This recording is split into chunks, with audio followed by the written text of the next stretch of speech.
Pambıq o deyil, şəhərdən nə qədər gəlin qız gəlib. Hamısını yığacaqlar da, hə? Bir də pambığı yığmaq kişi işi deyil axı.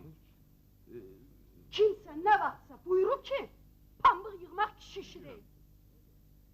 Bəs nədir kişilik? Bəlkə bir stəkan çayın dalında oturub qeybət eləməkdir kişilik. Bəlkə rayon mərkəzində əli belində veylənməkdir kişilik. Bəlkə anasını, xalasını, bacısını təşkil eləyib pambığa göndərib və kol dibində papiros çəkməkdir kişilik. Bax deyirəm, el işinə getməsəniz, ictimai əməklə məşğul olmasanız kətdən çıxartdıracağım. Hamınızı.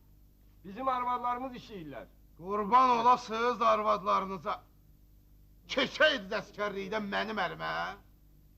Süründürəydim hərənizi 10 kilometr Paplastunski, 5 kilometrdə Begon marş. Nə düzələrdi?